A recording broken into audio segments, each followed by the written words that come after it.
Welcome to our channel. Today Bible verse in Tamil.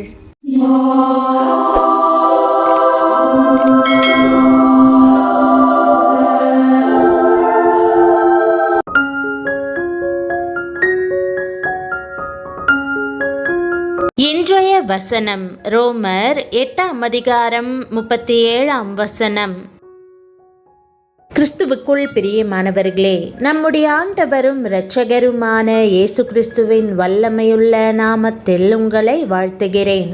நம் தேவன் வல்லமையானவர். இன்று அவர் நாம் நம்மில் அன்பு கூறுகிறவராலே முற்றும் ஜெயம் கொள்ளுகிறவர்களாய் இருக்கிறோமே என்ற வாக்குத்தத்தத்தை தருகிறார். நாம் இணைந்து முந்தின வசனத்தையும் சேர்த்து வாசிப்போம். கிறிஸ்துவின் அன்பை விட்டு நம்மை பிரிப்பவன் யார்? உபத்திரவமோ, வியாகுலமோ, துன்பமோ, பசியோ, நிர்வாணமோ, நாசமோசமோ, பட்டயமோ, இவை எல்லாவற்றிலேயும் நாம் நம்மில் அன்பு கூறுகிறவராலே முற்றும் ஜெயம் கொள்ளுகிறவர்களாய் இருக்கிறோமே. இன்று நம்மில் பெரும்பாலானோர் தங்கள் வாழ்வின் குறைவுகளையே எண்ணி எண்ணி சோர்வுக்கு இடம் கொடுத்து வாழ்வில் தோல்விகளையே சந்திக்கிறார்கள். அப்படிப்பட்ட வாழ்வை வாழாமல் என்ன வந்தாலும் எனக்கு என் ஏசப்பா போதும் என்று அவரை உறுதியாய் பற்றி கொண்டு உங்கள் விண்ணப்பங்களை எல்லாம் ஸ்தோத்திரத்தோடே கூடிய வேண்டுதலினால் அவருக்கு தெரியப்படுத்துவீர்களானால் அன்றாட வாழ்க்கையில் முற்றிலும் ஜெயம் பெற்ற வாழ்வு வாழலாம். மிக அதிகமான உபத்திரவங்கள், இக்கட்டுகள் வழியாக நீங்கள் கடந்து சென்று கொண்டிருக்கலாம். ஒருவேளை குழந்தை பாக்கியத்திற்காக நீங்கள் தவித்து கொண்டிருக்கலாம், நம்பிக்கை இழந்திருக்கலாம், ஒன்றின் மேல் ஒன்றாக பிரச்சனைகளை சந்தித்து கொண்டிருக்கலாம். திடன் கொள்ளுங்கள். தேவனுடைய வார்த்தை இவை எல்லாவற்றிலேயும் நாம் நம்மில் அன்பு கூறுகிறவராலே முற்றும் ஜெயம் கொள்ளுகிறவர்களாய் இருக்கிறோம் என்று கூறுகிறது. கர்த்தாவே மாட்சிமையும் வல்லமையும் மகிமையும் ஜெயமும் மகத்துவமும் உம்முடையவைகள். வானத்திலும் பூமியிலும் உள்ளவைகளெல்லாம் உம்முடையவைகள். கர்த்தாவே ராஜ்யமும் உம்முடையது. தேவரீர் எல்லாருக்கும் தலைவராய் உயர்ந்திருக்கிறீர் என்று வேதம் விவரிக்கிறது. நாம் சேவிக்கும் தேவன் எவ்வளவு வல்லமையுள்ளவர். ஐஸ்வர்யமும் கனமும் உம்மாலே வருகிறது. தேவரீர் எல்லாவற்றையும் ஆளுகிறவர். உம்முடைய கரத்திலே சத்துவமும் வல்லமையும் உண்டு. எவரையும் மேன்மைப்படுத்தவும் பலப்படுத்தவும் உம்முடைய கரத்தினால் ஆகும் என்றும் வேதம் கூறுகிறது. பிரியமானவர்களே, ஆண்டவரால் நமக்கு எவ்வளவு ஆசீர்வாதமான வாழ்க்கையை தர இயலும் பாருங்கள். இயேசு உங்களுடன் இருக்கும்போது எல்லா ஆசீர்வாதங்களையும் உடையவர்களாக இருப்பீர்கள். பாதையின் கடைசி எல்லையை எட்டிவிட்டதைப் போல் நீங்கள் நம்பிக்கையை இழந்து போயிருக்கலாம். ஒருவேளை நீங்கள் குழந்தை பாக்கியத்துக்காக ஏங்கிக் கொண்டிருக்கலாம். வேலை கிடைப்பதற்காக அதிகமாய் முயற்சித்து கொண்டிருக்கலாம். நீண்ட காலமாக பதவி உயர்வுக்காக காத்து கொண்டிருக்கலாம். ஆசீர்வாதங்கள் கிடைக்காது என்ற எண்ணம் தோன்ற ஆரம்பித்திருக்கலாம். உங்கள் இருதயம் கவலையினால் பாரப்பட்டிருக்கலாம். ஆனாலும் பிரியமானவர்களே, இன்று தேவனை பற்றி கொள்ளும்படி உங்களை உற்சாகப்படுத்துகிறேன். அப்போது நீங்கள் முற்றும் ஜெயம் கொள்ளுகிறவர்களாக விளங்குவீர்கள். யோசேப்பு தனது சோதனைகளின் மத்தியில் ஒருபோதும் தேவனை விட்டுவிடவில்லை. தேவனை உறுதியாய் பிடித்து கொண்டார் என்பதை நாம் வேதத்தில் வாசிக்கிறோம். மனுஷருக்கு நேரிடுகிற சோதனையே அல்லாமல் வேறே சோதனை உங்களுக்கு நேரிடவில்லை. தேவன் உண்மையுள்ளவராய் இருக்கிறார். உங்கள் திராணிக்கு மேலாக நீங்கள் சோதிக்கப்படுகிறதற்கு அவர் இடம் கொடாமல் சோதனையை தாங்கத்தக்கதாக சோதனையோடு கூட அதற்கு தப்பிக்கொள்ளும்படியான போக்கையும் உண்டாக்குவார். நீங்கள் தாங்க முடியாத அளவுக்கு தேவன் உங்களை சோதிக்க மாட்டார். சிறு வயது முதல் முதலே ஒன்றாக படித்து பள்ளி பருவத்தை முடித்த சில வாலிபர்கள் பின்பு மேல் படிப்பிற்கு வெவ்வேறு ஊர்களுக்கு சென்றனர். விடுமுறை நாட்களில் திரும்பவும் ஒன்றாக கூடுவதுண்டு.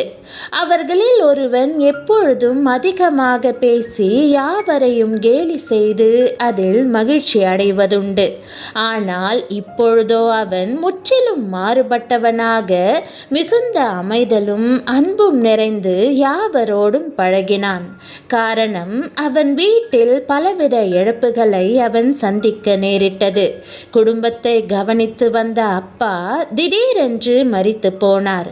இன்னும் பலவித இழப்புகள் தொடர்ந்து நேரிட்டது. அது நிமித்தம் அவன் படிப்பை நிறுத்தி வேலைக்கு சென்று குடும்பத்தை காப்பாற்ற வேண்டிய நிலைமை வந்தது. ஆனால் எந்த வேலையும் கிடைக்கவில்லை. இந்த விதமான உபத்திரவம் நெருக்கம் வந்த பொழுது நண்பர்கள் எல்லாம் அவன் அவ்வளவுதான், பாவம், என்ன செய்ய போகிறானோ, இனி அவன் வாழ்வில் இருள்தான் என்று எண்ணினர். ஆனால் அவனோ அவைகள் ஒன்றிற்கும் பயப்படாமல் முழு நேரமும் கர்த்தரையே தேடவும் அவரை உறுதியாக பிடித்து கொண்டு கிறிஸ்துவில் அன்பும் நம்பிக்கையும் பெற்றுக்கொள்ள அவன் கற்றுக்கொண்டான். கர்த்தரும் அவனில் அன்பு கூர்ந்து அவன் வாழ்வின் பாடுகளை எல்லாம் மாற்றினார். அவனுடைய நற்குணங்களை கண்ட ஒரு மனிதர் தன் கம்பெனியில் நல்ல வேலையை கொடுத்தார். அது நிமித்தம் எல்லா உபத்திரவங்களும் மாறி சமாதானம், சந்தோஷம் நிரம்பிய வாழ்வை பெற்றான். கர்த்தர் உங்கள் வாழ்விலும் இதை செய்வார். யோசேப்பை விட மோசமான ஒரு சூழ்நிலையில் எவரும் இருக்க முடியாது. அவர் தனது குடும்பத்தினர் அனைவரையும் இழந்தார். மேலும் அவரது பணியிடத்திலும் அவர் தவறான குற்றச்சாட்டுகளை எதிர்கொண்டார். ஆனால் அவர் தேவன் மீது வைத்திருந்த நம்பிக்கையை விட்டுவிடவில்லை. தம்மை நேசிப்பவர்களின் நன்மைக்காகவே அவர் சகலத்தையும் செய்கிறார். அவருடைய தீர்மானத்தின்படி அழைக்கப்பட்டவர்களாய் தேவனிடத்தில் அன்பு கூறுகிறவர்களுக்கு சகலமும் நன்மைக்கு ஏதுவாக நடக்கிறதென்று அறிந்திருக்கிறோம். அவர் தேவனை நம்பிக்கையாக கொண்டிருந்ததால் மனச்சோர்வு ஏற்படவில்லை. சோதனை வரும்போதுதான் நாம் தேவனை பற்றி சிந்திக்கவும் அவருக்கு பயப்படவும் முடியும். ஆகையால் தான் யோசேப்பு பாவத்தை குறித்து, நான் இத்தனை பெரிய பொல்லாங்குக்கு உடன்பட்டு தேவனுக்கு விரோதமாய் பாவம் செய்வது எப்படி என்றான். கர்த்தர் யோசேப்போடே இருந்தார். அவன் காரிய சித்தியுள்ளவனானான். யோசேப்பின் தேவனை நீங்கள் உறுதியாக பிடித்து கொள்ளும் போது அவர் உங்களையும் செழிக்க செய்வார். பிரியமானவர்களே, ஆண்டவரை உறுதியாய் பற்றி கொள்ளுங்கள். அவர் உங்களோடு இருப்பார், உங்களை பலப்படுத்துவார், எல்லாவற்றிலும் உங்களுக்கு வெற்றியை கொடுப்பார். இப்போதே தேவனிடம் ஜெபித்து இந்த பரிபூரண ஆசீர்வாதத்தை பெற்றுக்கொள்வீர்களா? ஜெபம். அன்பின் பரம தகப்பனே, நம்பிக்கையும் நன்றியறிதலும் நிறைந்த இருதயத்துடன் முன்னே வருகிறேன். ஆண்டவரே, எல்லா உபத்திரவங்கள் இக்கட்டின் மத்தியிலும் உம்முடைய அன்பின் மூலம் நான் முற்றும் ஜெயங்கொள்ளுகிறவளாய் இருக்கிறேன் என்பதை மறந்து போகாமல் இருக்க உதவும். நீரே என் பலனும் என் அடைக்கலமும் ஆசீர்வாதத்தின் ஊற்றுமாய் இருக்கிறீர். நீர் எல்லாவற்றையும் என் நன்மைக்கு ஏதுவாகவே செய்கிறீர் என்று அறிந்திருக்கிறேன். தகப்பனே, என் கவலைகள், போராட்டங்கள் மற்றும் பாரங்கள் உம்முடைய வல்லமையுள்ள கரங்களில் ஒப்படைக்கிறேன். உம்முடைய வல்லமையும் மகிமையும் என் வாழ்வில் விளங்கி என்னை மகா உயரங்களுக்கு உயர்த்துவதாக. உம்முடைய சமாதானத்தையும் எனக்கு வேண்டியவற்றையும் எனக்கு அருளி செய்து நான் செய்யும் எல்லா காரியங்களிலும் உம்முடைய தெய்வீக தயவு விளங்கும்படி செய்யும். நீர் என்னை ஒருபோதும் கைவிட மாட்டீர் என்பதை அறிந்து உம்மை உறுதியாக உறுதியாய் பற்றிக் கொள்கிறேன். இந்த உலகத்தின் துன்பங்களும் பிரச்சனைகளும் என்னை பயமுறுத்துவதோடு மனச்சோர்வை அடையச் செய்கிறது. அனுதினமும் உம்மை பற்றி பிடித்து கொள்ளவும் உமது அன்பினால் நிரம்பி உமக்கு பிரியமான வாழ்க்கையை வாழவும் அருள் புரியும். உமக்கென்று பரிசுத்தமாய் வாழ அருள் புரியும். என் நம்பிக்கை உம்மிலே வேரூன்ற கிருபை செய்தருளும்.